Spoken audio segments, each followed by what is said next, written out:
I'm Howie Mandel, or as I refer to myself as television's Howie Mandel. Where are you going? What, everybody just cleaning up. You know who's coming. He doesn't know where he's going. I'm very excited. I'm very excited, and everybody just hid. He may not know me, but if he does, he might know me from Deal or No Deal. I'm on America's Got Talent. I'm on his show on E! It's just a premonition I'm having. How's it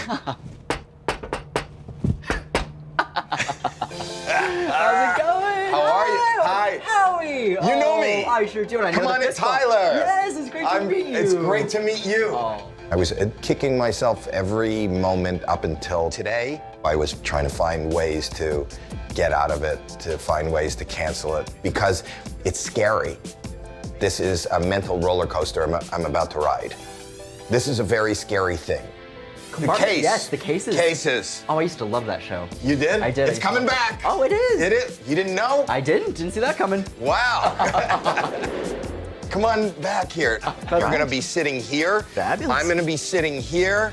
I totally believe in the afterlife, but I'm skeptical of people like Tyler. You know, I don't go to psychics. I don't even open up fortune cookies. I don't know why I said yes to this, except that I'm a big fan of yours. Oh, thank you. But I'm really nervous. No worries. Right now I'm open, but I'm only open till 5. All right, well, we'll get started. I'll basically start scribbling. It might take me about 30 seconds to start seeing, feeling, whatever. I'm strapped in and ready for this ride. Fabulous.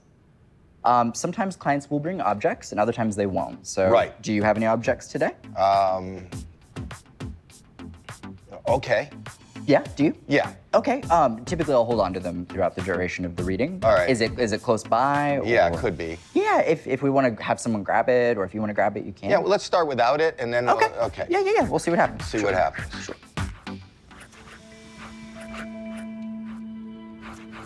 Dad. They keep putting an emphasis on dad's side of family, like multiple sisters, and not just 2, but like 3. I mean, highlight that. I feel like I have to bring up that. Give me 1 sec. I'm gonna specifically kind of tune in on dad's side.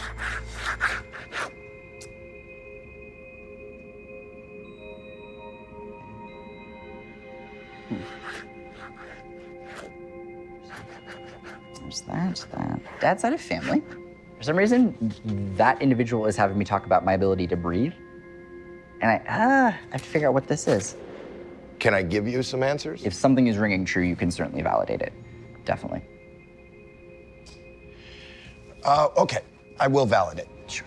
This is amazing because my father passed in 1989, so it's like 28 years ago, 29 years ago, of lung cancer. It's probably the most life-changing, besides becoming a father, losing a father are the 2 most pivotal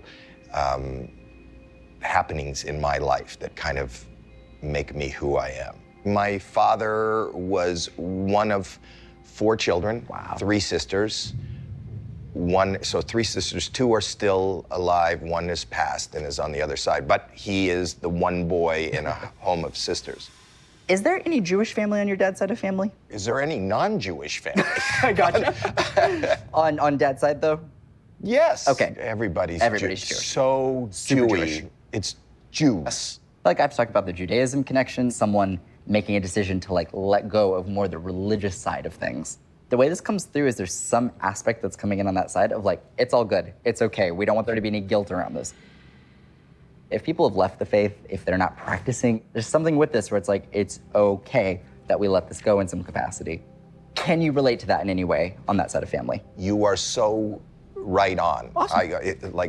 Perfect. Okay. It's like, let this go, let this go, let this go. I'll tell you something. My connection to my father was beyond father-son love, was the time we got to spend one-on-one time was in Judaism. In the high holidays, we would walk to temple, and we would, even when I was a little guy, we'd guess how many steps it was to temple. So when he passed away, every time I go to temple, that's my connection still to my father. Right. And this particular year, the finales of America's Got Talent ended up on the highest Jewish holiday. This is the first year I'm not able to celebrate, and I have tremendous guilt. And I can't thank you enough for kind of relinquishing that guilt, or I'll thank my dad. Tell Dad, thanks. He hears you, no doubt. Okay, and I didn't tell you this, but I'm wearing my dad's glasses that he passed in. Wow. So when you walked in and you said, Father, Father, Father, these are not my glasses. Wow. These are my father's glasses. I haven't even wiped them or like everything on here is from him 30 years ago. Wow. And I have not taken it out of a case until today. Wow. And I put them on and I'm looking through them and I can't see anything. Right. Well, hello. Hi. Wow.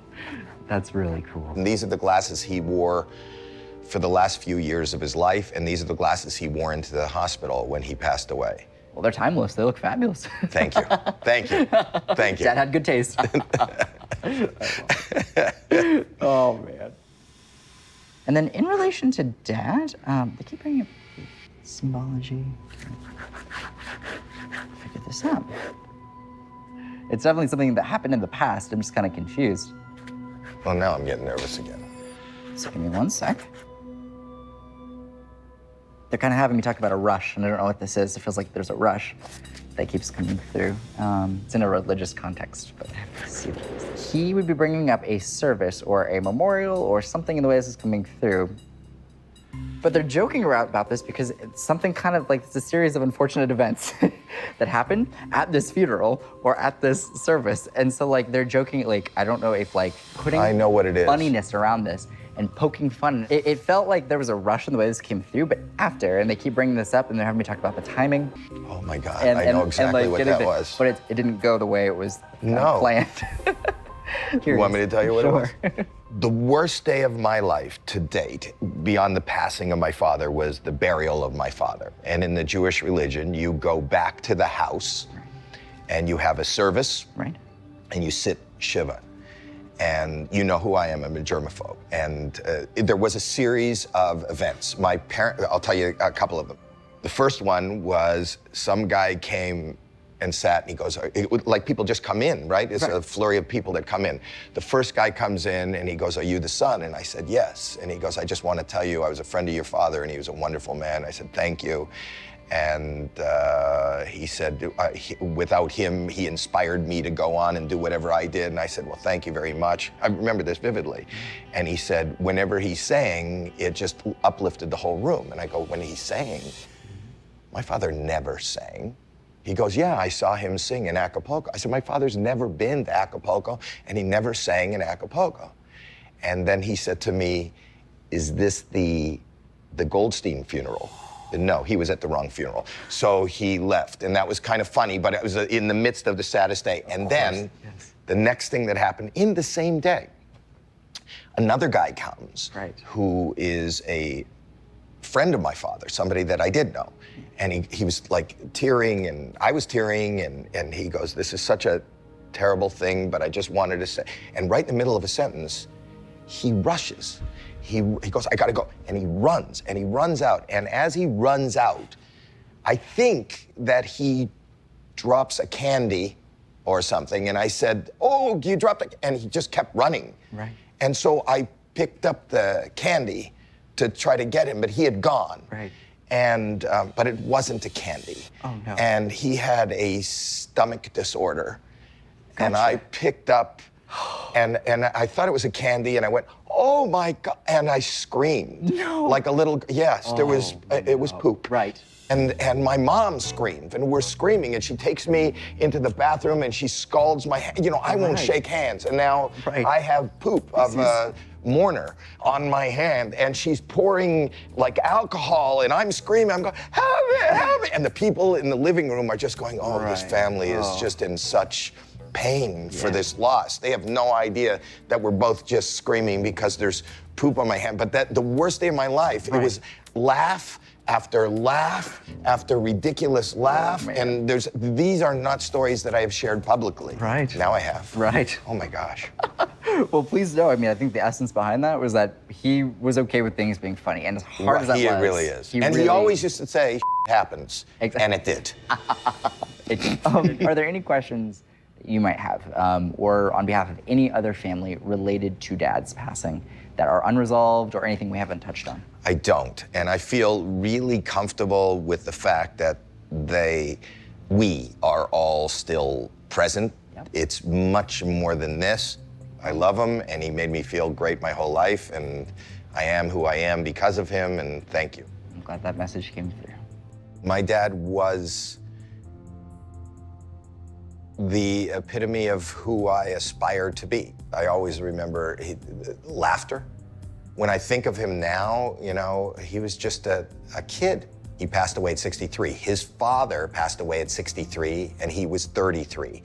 My father passed away at 63, and I was 33. And next year, I am 63, and my daughter is 33. So, goodbye.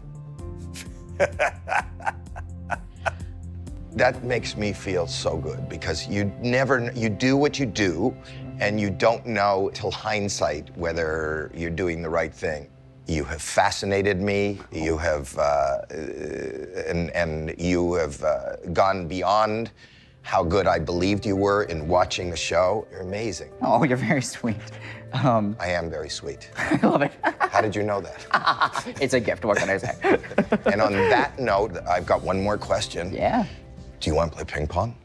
I would love to play ping pong. Let's play ping pong. Let's play ping pong. Okay. I'm down for that. All right. Let's play some ping pong. Right. It's like a party at Howie's house. I love it. Have you played ping pong? Once before. Just once in your life? Once in my life. How old are you? 22. It's not a lot of ping pong. You're just a baby. All right. Just good. Yeah, it's like, whoop, yeah. You don't have to make the boop sound. Okay. You don't have to. The ball makes it, and hit it right over, so it could bounce one time on your side, Gotcha. and then you hit it. So ask me if you're playing good. Say, am I playing well? Am I playing well? Medium. See what I did? Oh, I need a moment. Oh, that was good.